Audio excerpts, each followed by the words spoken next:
Strange and anomalous cases of odd disappearances and deaths are really nothing new.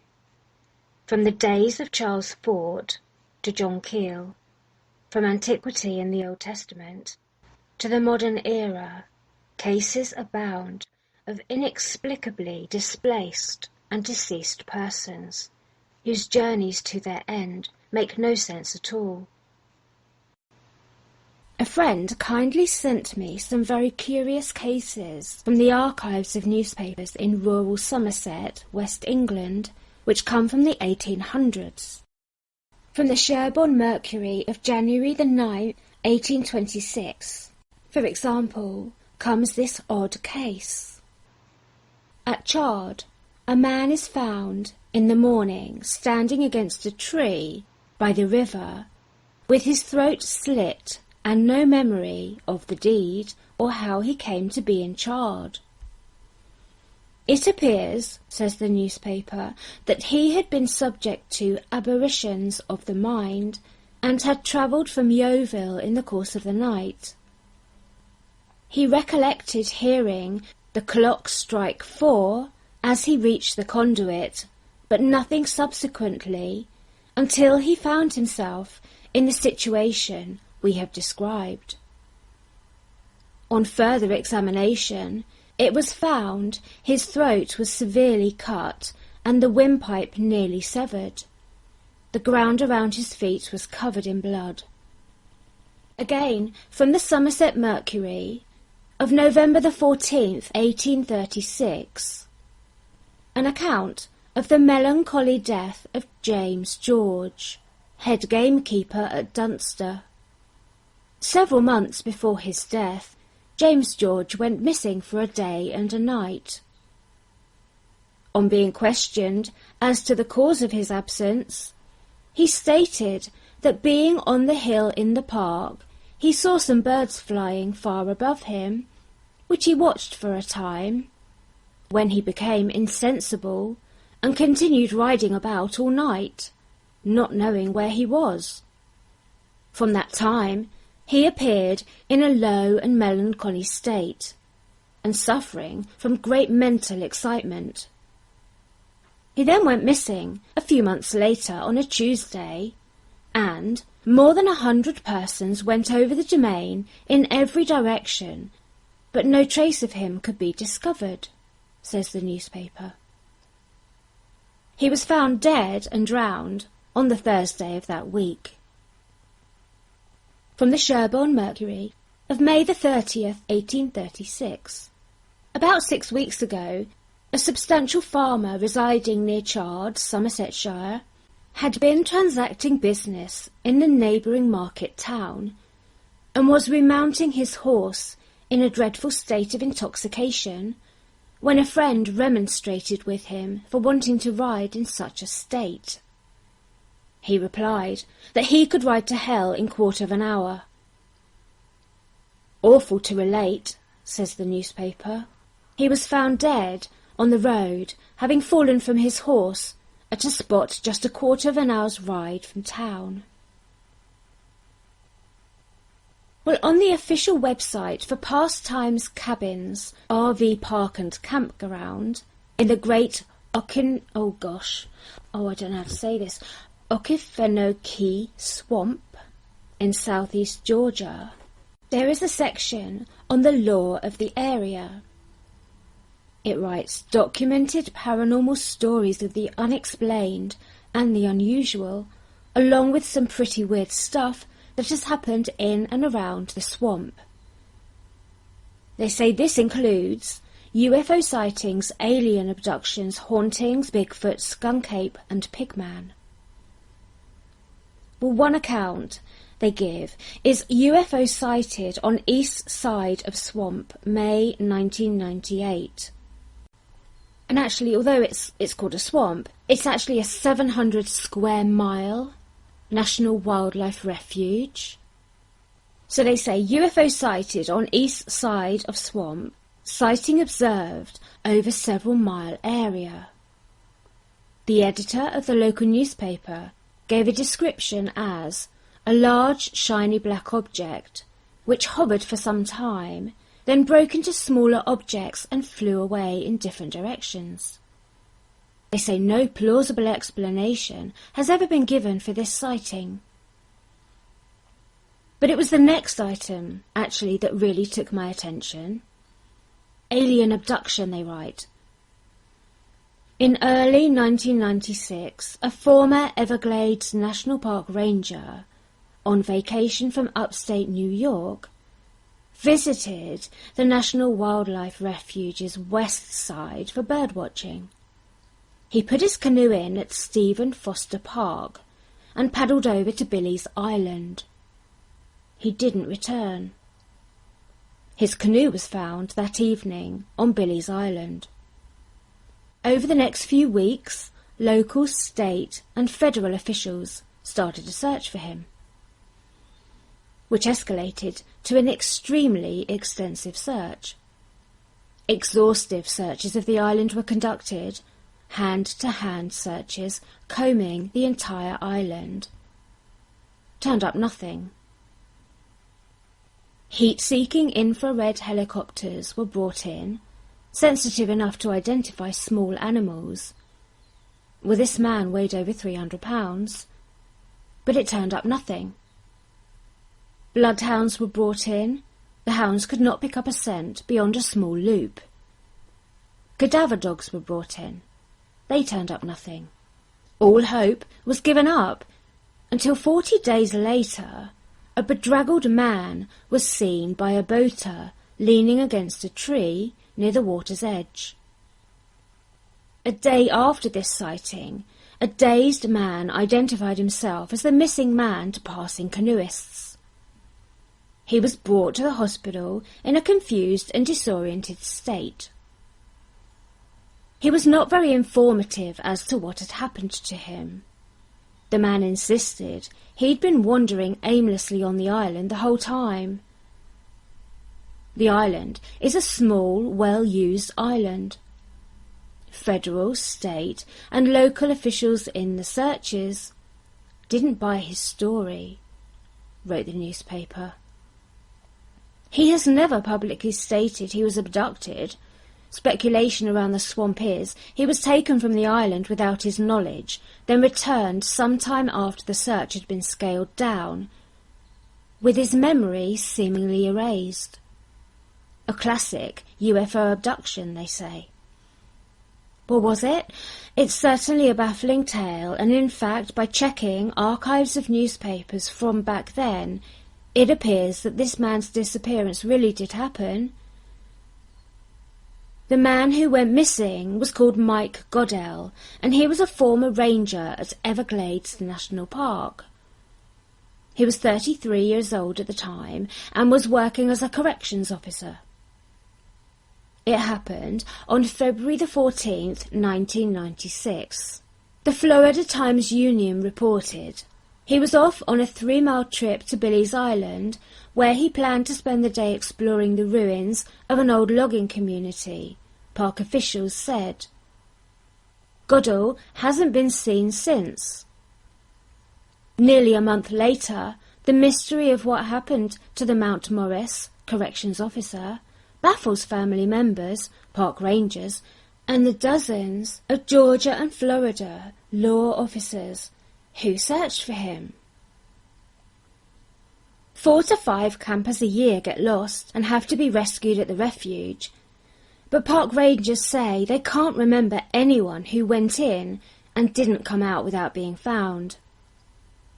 He was an excellent camper and trailman who knew well enough to stay put if he got lost. William Goodell, his father, said, "It was like a UFO sucked him up."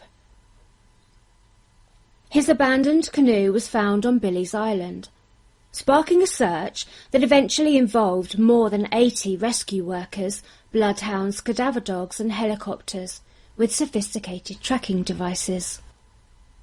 AP News wrote, former Everglades National Park Ranger Goodell disappeared February the 4th after paddling his canoe to Billy's Island, a desolate area in the swamp. Despite an extensive search of the 8-square-mile island, Goodell never was spotted, until volunteers found him Friday on a trail near the spot where they had discovered his canoe early in the rescue operation. Searchers had given up looking for Goodell on the small island when the group stumbled across him. Goodell was found 41 days later, on March the 5th, lying on a dock, semi-conscious, near the location where rangers found his canoe when he first disappeared, stunning those involved in the search. Many had given up on finding Goodell, dead or alive. When found, Goodell was incoherent and required 2 days hospitalization before he was able to tell authorities what had happened. Goodell complained of having pain all over his body. Doctors said he was recovering quickly from dehydration, cuts and insect bites. He had tried to walk north to find his canoe on the 4-by-2-mile island, but apparently became confused and continually walked in circles instead. During the search, Goodell's sister Catherine speculated he somehow might have been taken off the island and then returned. But he told officials he'd been there the whole time. Goodell says he lost more than 50 pounds during his ordeal, survived on bugs, leaves, berries and swamp water. "I just hung out. I just kept walking around," he said. Goodell, 33, wandered endlessly through the thick foliage covering Billy's Island, an 8-square-mile piece of land in the famed swamp, said the newspapers. Search parties, using sophisticated equipment, couldn't track him down. Lost February the 4th, he was found Friday by park volunteers after he finally relocated his lost canoe. They said, "Are you that missing guy?" And I said, "Yeah," said the former ranger. A camper since he was a teenager and once a ranger at Everglades National Park, he concedes he may have walked in circles until he got lucky and found the canoe. The disappearance baffled many because he was an experienced National Park ranger with extensive camping experience. A search involved more than 80 rescue workers, hounds, cadaver dogs, helicopters. After he returned to New York, many involved in the search cast doubt about Goodell's whereabouts during the search. They said it was impossible for the 5'5", 275-pound man to avoid detection if he was on the island, which is 2 by 4 miles long. So was he simply just lost on the tiny island and walking round and around in circles, as he thinks? Or did something really take him off the island? After all, extensive searches, conducted hand-to-hand, combing the entire island, turned up nothing. Heat-seeking helicopters, sensitive enough to identify small animals, found nothing. The cadaver dogs found nothing. The bloodhounds found nothing. The hounds could not pick up a scent beyond a small loop. Well, why couldn't they find him? Had he somehow been taken from the island during the time he was missing? If so, what had taken him? And what had really happened to him? How could he have been walking around in circles on the tiny island for 40 days and 40 nights and never been seen? In 1906, 3 children went into a field and disappeared. The field was called 40 Acres, and it was situated a mile outside the town of Gloucester, in the county of Gloucestershire, in the west of England, near the Welsh border. It was recorded by author of the Unexplained, Harold T. Watkins, who was actually one of the many who went out into the fields and woods to search for the missing children. The Vaughan children, a boy aged 10, a girl aged 5, and her sister aged 3, were playing in the field when suddenly they were gone. Watkins said, "We paid particular attention to the corner of the field where the pasture was bordered by tall old elms and a thick hedge of brambles and a deep ditch separating it from a cornfield. Everywhere was probed with sticks and not a stone unturned. Had a dead dog been dumped there, it would certainly have been found. The strange and inexplicable disappearance of the 3 young children was reported in the national newspapers, prompting concerned readers to send mail orders for money to help with the search, while a reward was put up for any information leading to their whereabouts. When the local vicar called on the children's father to offer support and condolences, their father, described as a rough-and-ready railway brakesman, sent him away telling him he did not want a visit from a man of God. 4 frantic days later, after repeated searches of the field, the ditch, the woods adjoining the field, and all the area surrounding it, a ploughman starting work in the cornfield at 6 a.m. looked over the hedge and saw the 3 missing children asleep in the ditch. The children, when asked by everyone what had happened to them, said that they had no idea at all about where they'd been or what had happened to them in the 3 days and nights they'd been gone. The ploughman was denied any part of the reward money on the grounds that he could have kidnapped the children. But this didn't make any sense, as the reward had not been offered when the 3 children had first disappeared. There was also no evidence to even suggest this was a possibility, and the ploughman lived in the tiny village nearby, which was so small that everyone knew everyone else's business intimately. It didn't seem possible that he could have kidnapped them.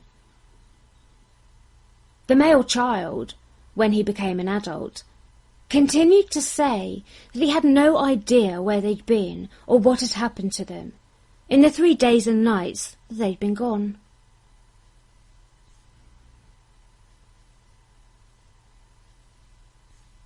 When Breton Scott Ackerman, age 4, disappeared from a small creek, nothing was ever found.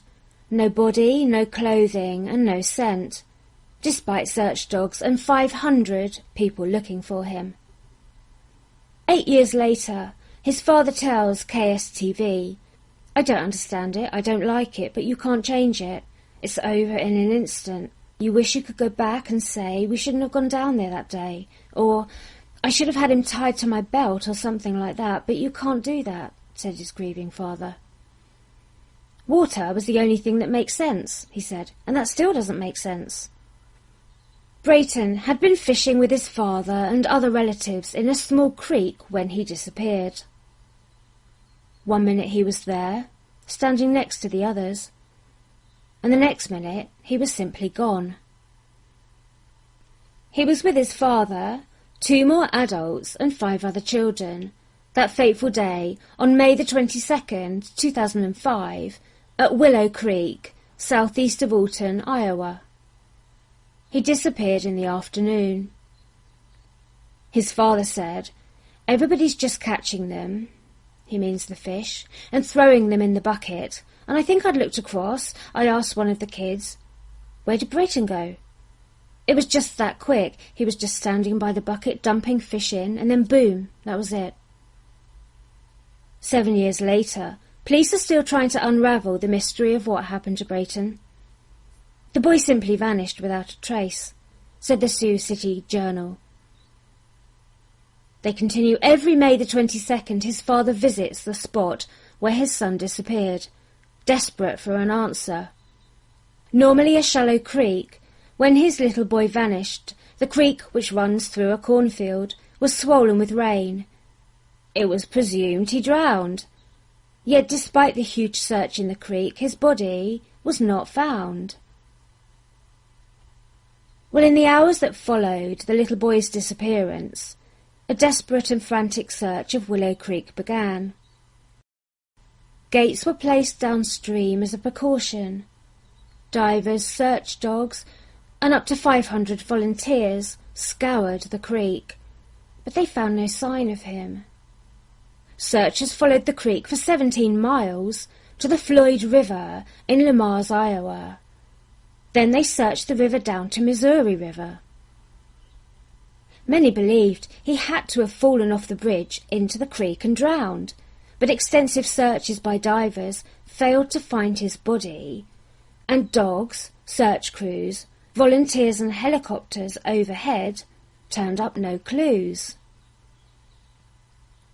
The small bridge on which the little boy had been standing, which was concrete, was pulled up by the searchers. The creek bed was dug up with industrial lifting equipment.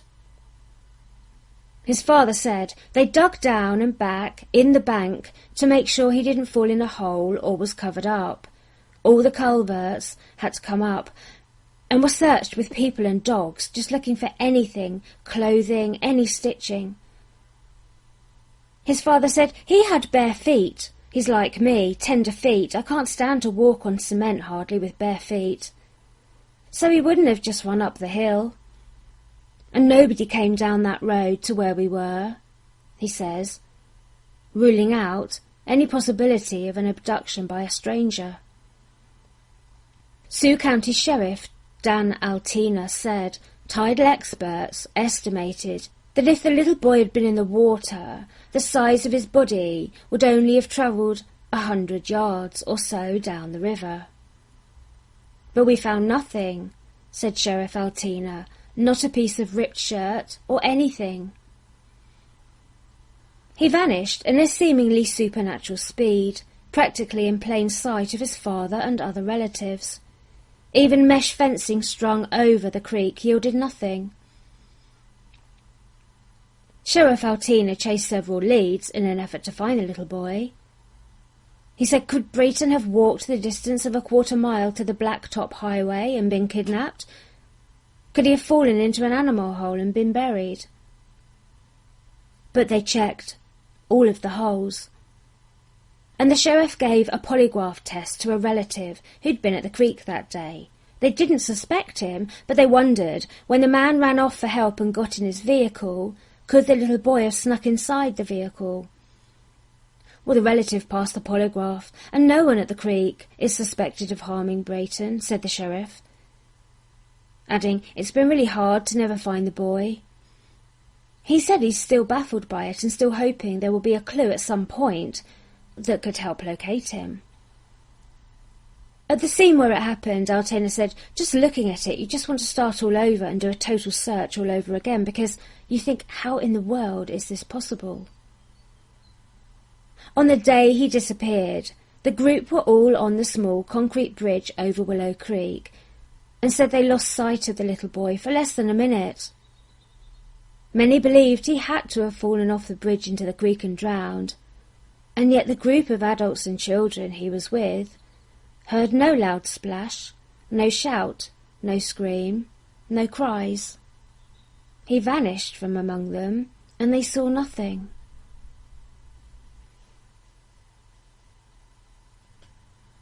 On the Thorny Ridge Trail, close to the visitor destination of Clements Dome, in the Great Smoky Mountain National Park,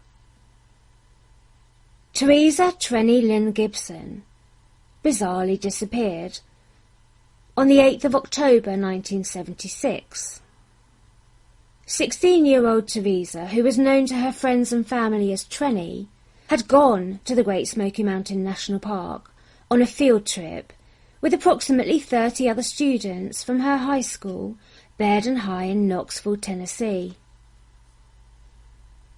At the time of her disappearance, the school group were hiking a distance of just under 2 miles to reach Bald Mountain from Clingman's Dome and then head back on the Thorny Ridge Trail.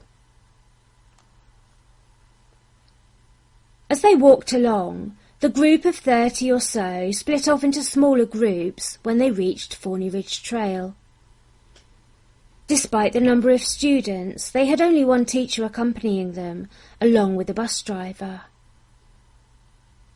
It's understood that Trenny herself spent time with a couple of the separate groups, according to the pace at which she was walking.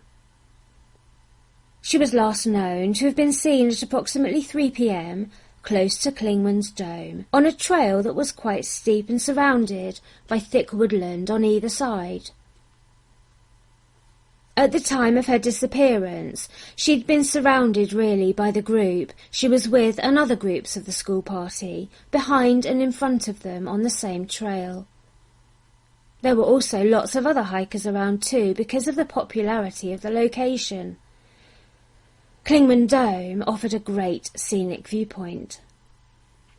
As soon as the teacher discovered that Trenny was no longer with the rest of the school kids, a search was organised that afternoon, although the weather had turned soggy and rainy, and it did hamper the search efforts. Bloodhounds were brought in, and her scent was picked up on where the trail met the Appalachian Trail. The bloodhounds followed her scent to Clingman's Dome Tower. Her scent stopped near the side of a small road. Had she been abducted? One possible lead was that back home there'd been an attempted break-in by a young man. Mr. Gibson, Trenny's father, had shot him, but not fatally, but the young man had issued a threat that he would harm their daughter. However, that lead didn't pan out any further than that, according to Knox County PD. One theory offered was that perhaps Trenny had been snatched, held at the tower, which was not searched, and then taken from the scene once the coast was clear, where she was forced into a car at a spot where the dogs lost the scent, where a small road was. A more romantic version is that she planned it herself to run away and start a new life with someone. But how could she hide or be hidden at such a busy spot as the tower? Well, in a retrospective, WBIR News interviewed some of her old classmates and a ranger involved in the search for her. They say a bus dropped them off that Friday at Clingman's Dome, one of the most visited spots in the Smokies. The students were to hike down from Clingman's on the Forney Ridge Trail about 1.8 miles and then come back. Not that far, really. They saw that Trenny was with a group of friends who stopped to rest along the trail. She went on and then completely disappeared. Although they were only hiking a short distance, the trail had some steep drop-offs. They were worried about her, said Dwight McCarter, a lifelong East Tennessean and retired National Park ranger who helped in the hunt for Trenny. They couldn't figure out what happened to her, he said. Rain and fog had set in as the search for her began. They found no clues, no signs of her.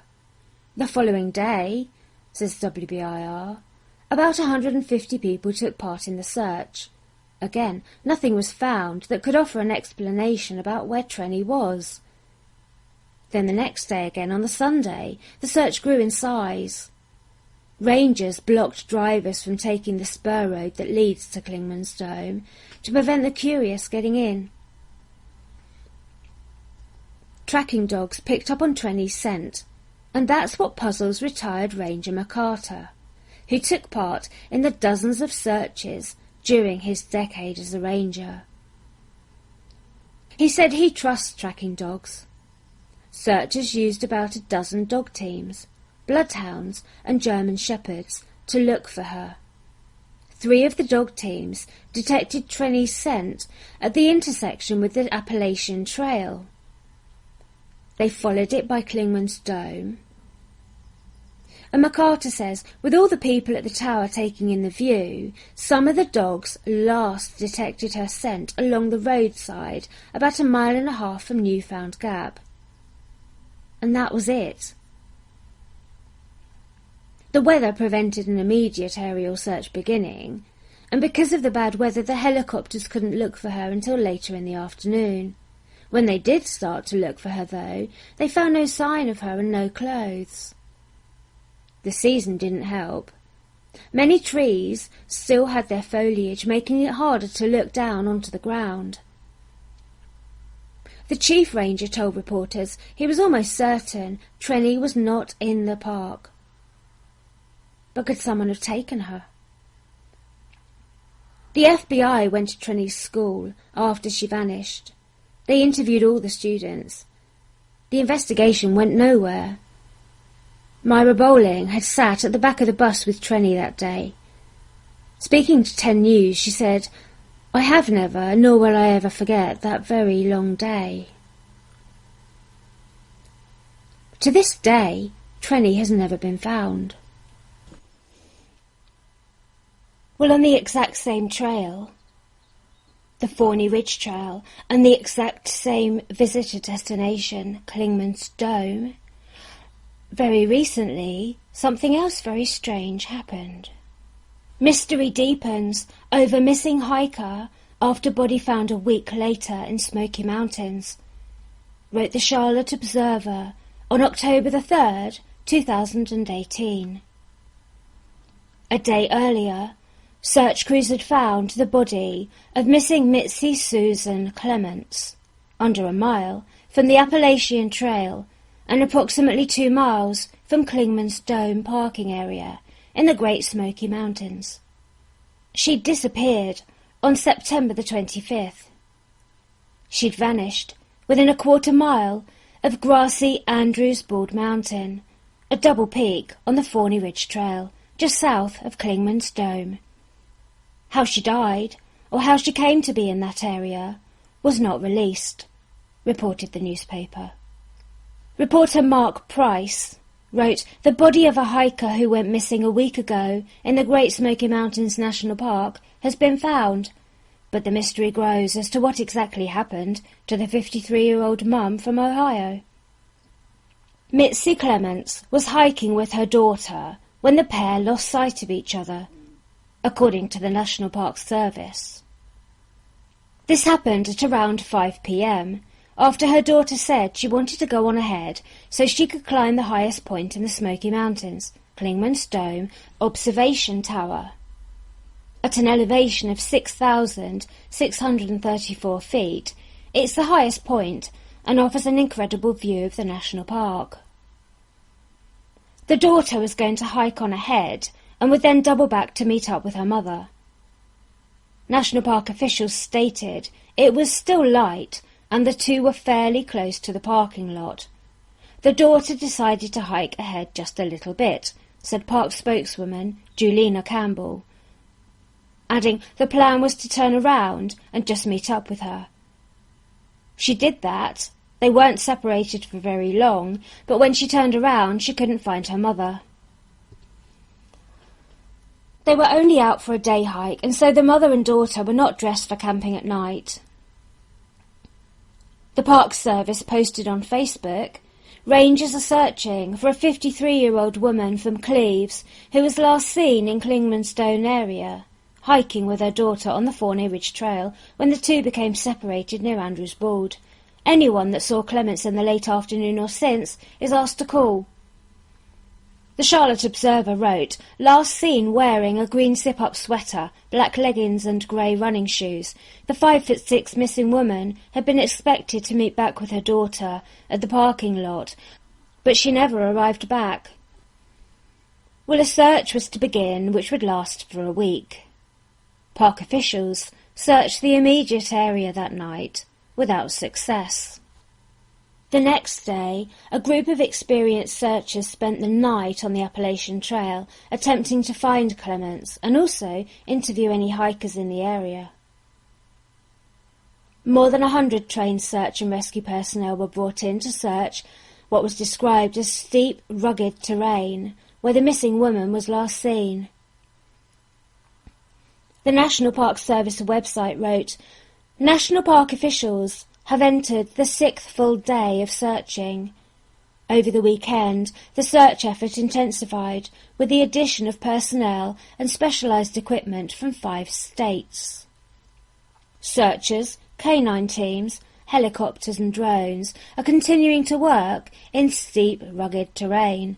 Around 115 trained searchers and logistical support personnel from dozens of states and local agencies and search and rescue organisations are participating in the search operations led by the National Park Service." Well, the search continued to grow in size and scope as personnel withstood heavy rain, fog and winds to scour the densely wooded area. Thus far, said the National Park Service. Searchers have hiked over 500 miles on trails looking for Clements. In addition, canine teams, helicopters and drones with specialised equipment have been used to conduct more intensive off-trail grid searches of approximately 10 square miles. Her brother-in-law, a firefighter, joined in the search effort. But they all found nothing. No sign of the missing woman, no clothes, no personal belongings, no sign of a struggle or injury. The Citizen-Times wrote, 1 week after a woman went missing in the Great Smoky Mountains National Park while hiking with her daughter, National Park officials said they still have no clues as to her whereabouts. Given that it was a very popular hiking trail in the height of the hiking season and extremely close to the very popular destination of the Lookout Tower, how did no one see her? Then on October the 3rd, the National Park announced that searchers had found her body at a location 2 miles west of the parking area that she should have been at to meet back up with her daughter. How she died was not released, nor how she came to be in that area. The Citizen-Times wrote, the Smokies, which cover 500,000 acres, is the most visited national park in the country, with some 11.3 million visitors last year. Usually, the busiest month of the year is October, when people come to see the brilliant fall colour. So how did no one see her after she disappeared? Why could she not make her way back to the parking area? What on earth happened to her? The Asheville Citizen wrote, Cleve's woman who went missing while hiking in the Smokies is the 11th death in the park this year. Curiously, it also states Clements was found in the Great Smoky Mountains National Park after a week of massive searching in terrain so rugged and thick with vegetation that a helicopter was needed to extract her. Well, how was it possible for her to get into that thick terrain, then? Park spokeswoman Juliana Campbell said foul play is not suspected, while the official cause of death is still under investigation. The search for Clements lasted a week and involved 175 trained personnel from 5 states, 50 organisations in all, helicopters, drones and canine units included. It ended when her body was found in incredibly thick vegetation in Swain County, 2 miles from the parking lot. She was just 2 miles from the parking lot, so how could they not have found her in that search? Where'd she been? What exactly had happened to her? And the most curious question of all, how did she get into terrain that was so incredibly thick that it needed very careful extraction? In the busiest national park, in the busiest month of the year, near a very popular tourist spot. How did no one see her vanish? How did she vanish and why? And how, if they had searched 500 miles and 10 square miles off-grid, could they not have found her? Well, it's very much a mystery. And I'll continue on with some more of these very strange cases in the next episode.